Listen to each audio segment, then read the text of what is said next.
My name is Marianne.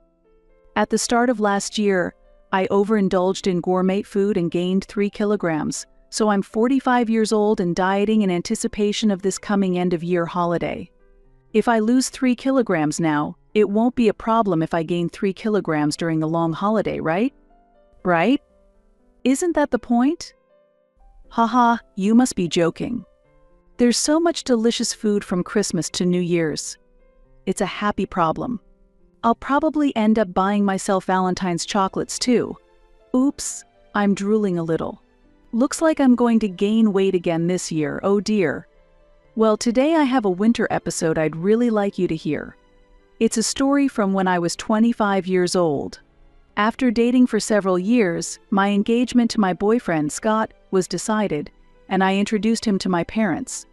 This was the so-called marriage greetings. My parents liked Scott, and the marriage discussion should have gone smoothly, but there was a problem.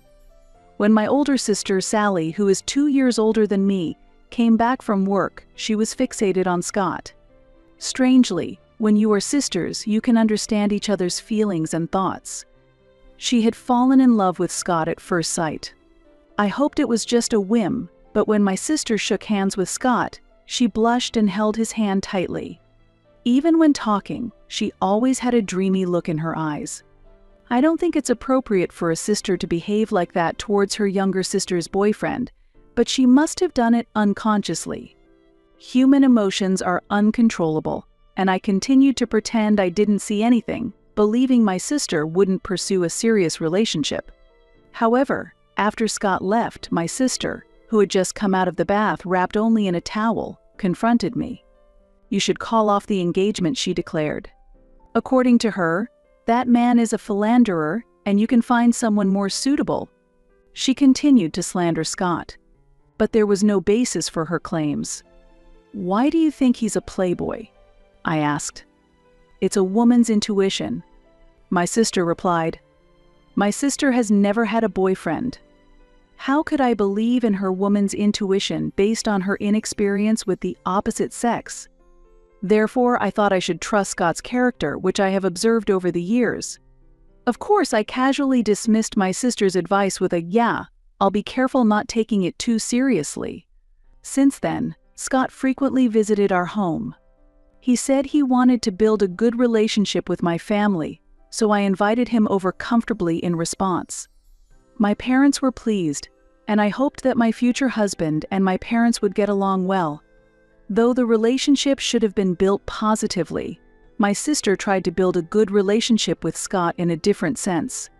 According to Scott, when I wasn't around, she grabbed his arm, pressed her chest against him, and asked, "Don't you think Marianne is immature?" She even asked for his contact details and intentionally fell down to expose her underwear.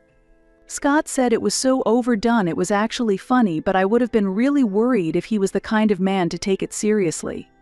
Also, my sister thought there was a chance because Scott couldn't outright refuse her as she was my sister. And every time they met, she approached him with a sweet voice saying, "Hey." Although it started with love at first sight, the fact that Scott worked at a fairly large company also struck her heart. He's dependable, has the type of face I like, and is a good man who provides security for the future, she said. She was completely captivated by him. While witnessing my sister's inappropriate behavior, my parents said nothing.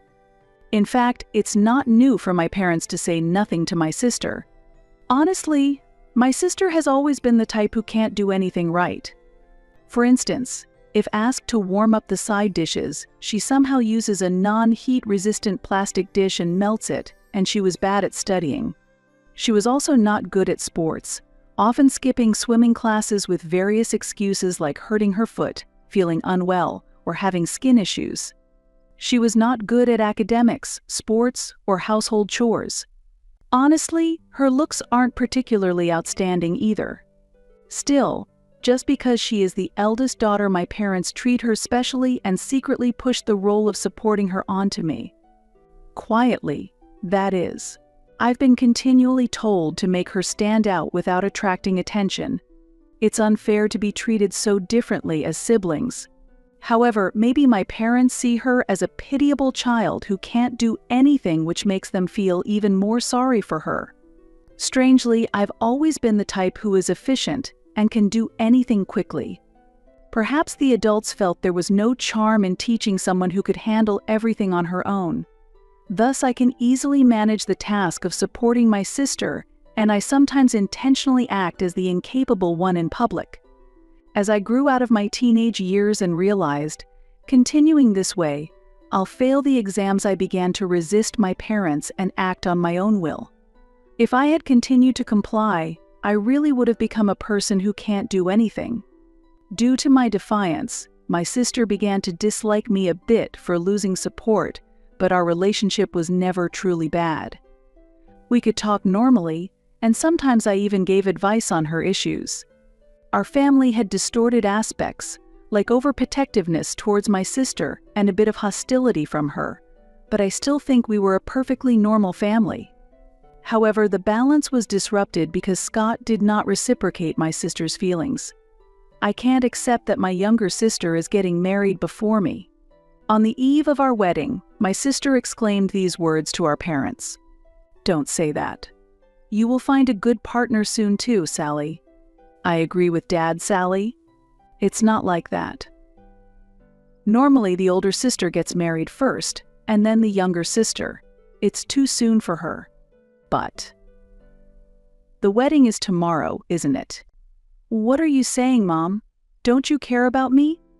I'm going to be the pitiful older sister who gets surpassed by her younger sister." "That's not true." That night, I quietly listened to the intense exchanges between my sister and our parents from the hallway. Should my sister get married first? If I waited for her to marry, I would age considerably in the blink of an eye. What is she really thinking? I thought once she voiced her complaints, she would settle down. I understand. Both Mom and Dad will not attend the wedding tomorrow, so please be satisfied with that, Sally. What? I was shocked by these words. Both my father and mother agreed not to attend my wedding and apologized to my sister. What is this? It's like they're followers of my sister's cult. This is beyond mere indulgence. Still, my sister sighed unhappily. Fine, I'll compromise. Let her have a wedding that nobody acknowledges. She clearly does not want me to marry Scott. Probably because she herself has feelings for him. It's unbelievable. A wedding without the presence of my parents due to my sister's unrequited love is becoming a reality. And then, the wedding day arrived. Despite it being a day of celebration, I could hardly sleep due to anxiety. Of course, it wasn't anticipation that kept me awake, but the discomfort from recalling the exchanges between my sister and my parents.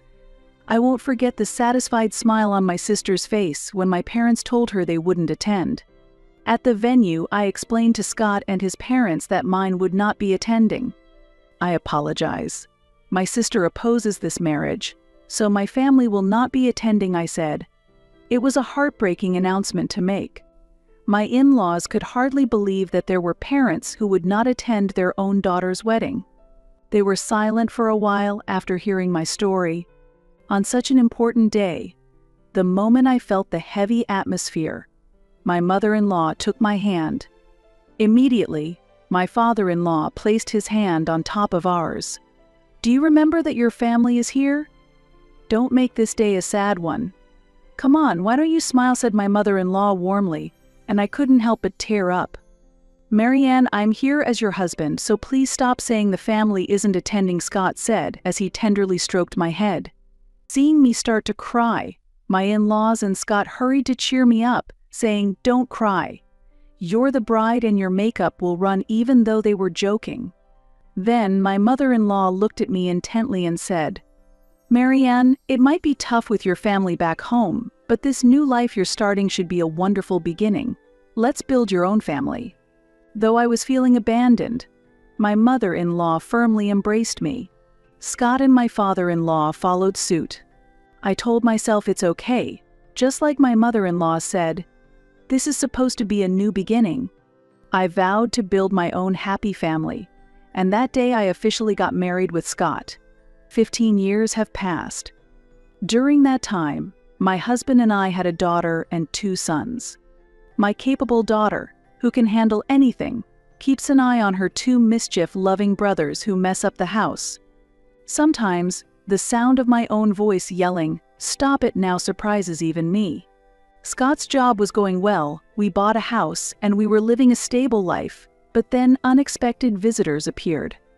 It was none other than my father, mother, and sister. After marriage, I had kept my distance from my family and hadn't given them my new address. However, they somehow found our house and showed up unexpectedly. Of course, the words that came out from me when they appeared were not a warm greeting like, "Long time no see," but, "What do you want?" "I have a favor to ask of you," my sister said. My parents also said, "It's something only you can do for us," as they looked at me sincerely. What's going on? What could they possibly need from me after 15 years of distance?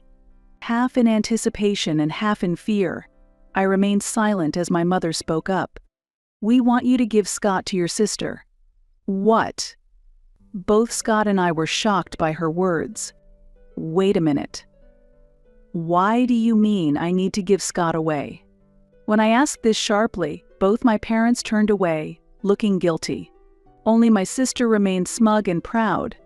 She's still single and she's turning 42 this year.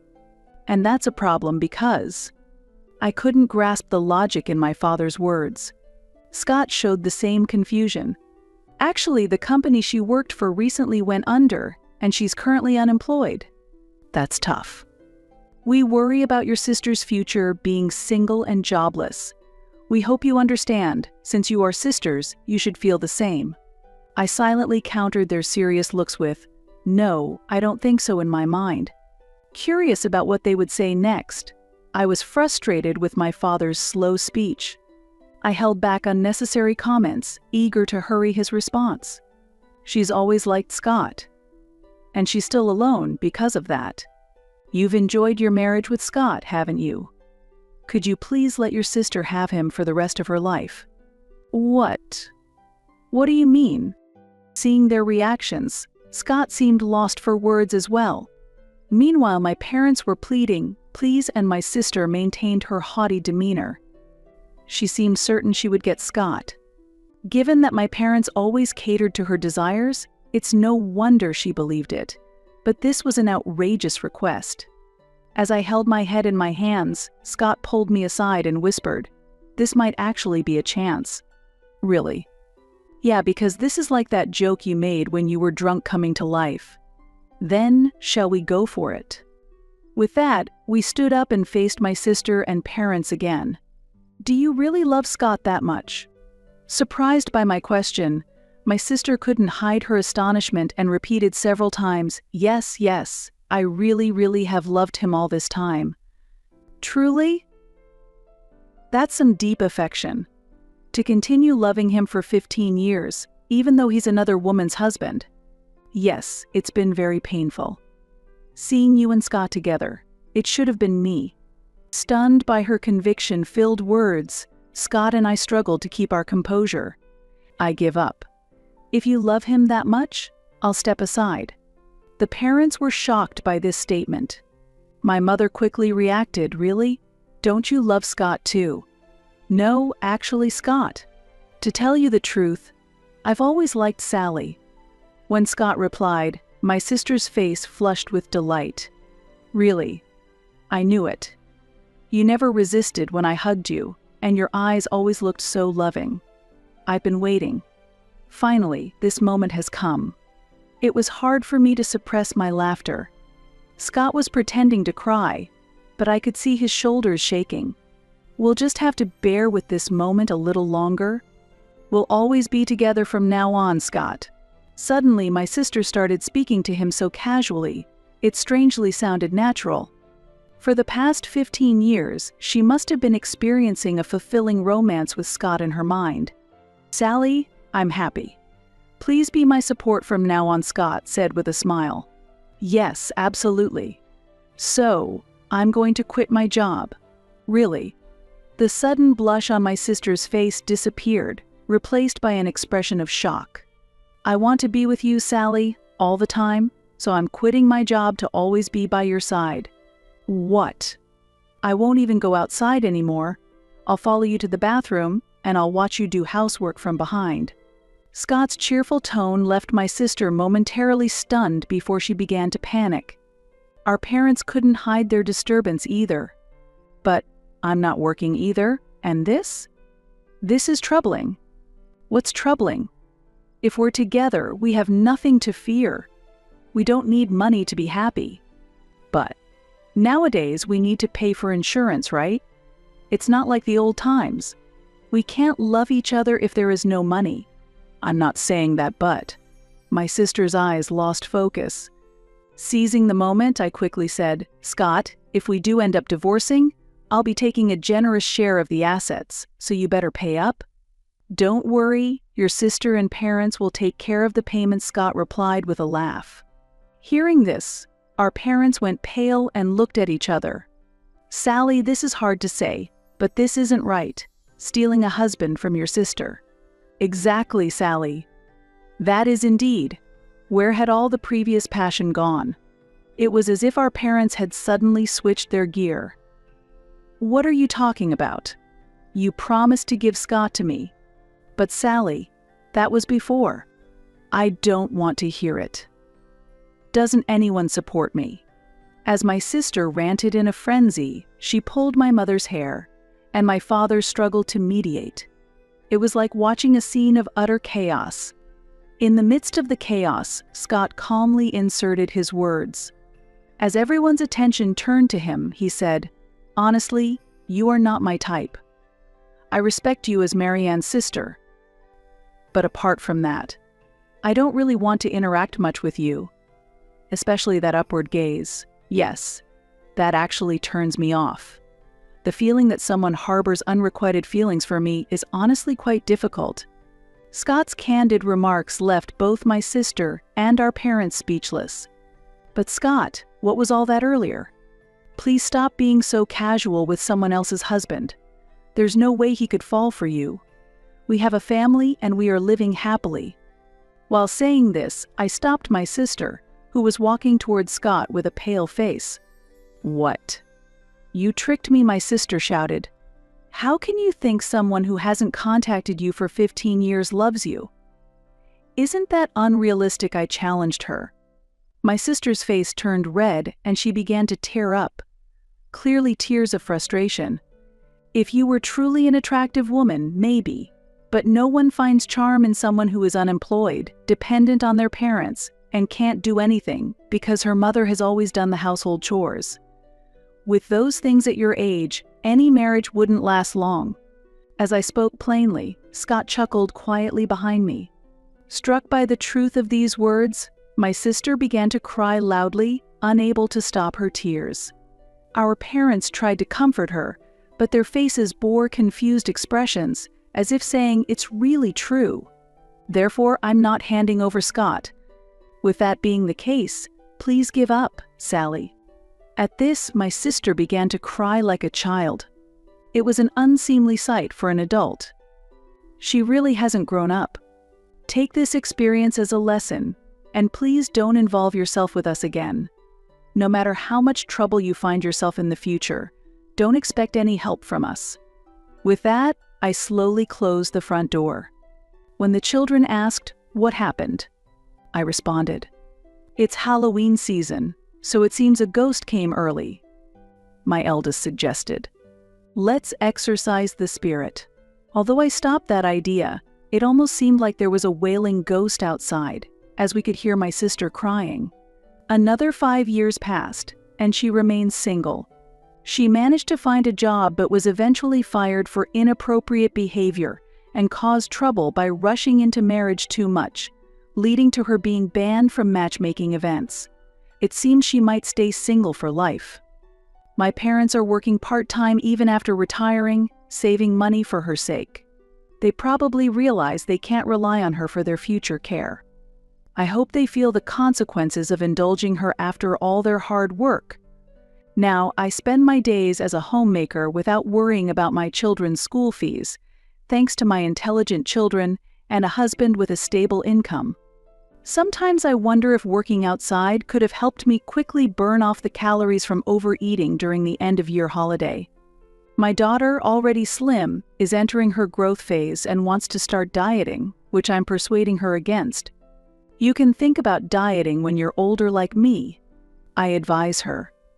My 2 sons love dancing and recently showcased their talent at a local event, winning several awards.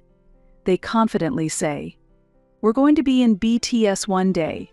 So, I sincerely hope BTS continues as a group until my sons are grown-ups. We enjoy regular visits from my in-laws, who are as dear to me as my own parents, sharing delightful meals. When the children have spring break, we plan to take a spa trip, looking forward to spending quality time together. Though there were many difficulties before marriage, my daily life through marriage has been filled with happiness, deepening the true bonds of family. I hope for continued health and long life for everyone to share more precious times with our family.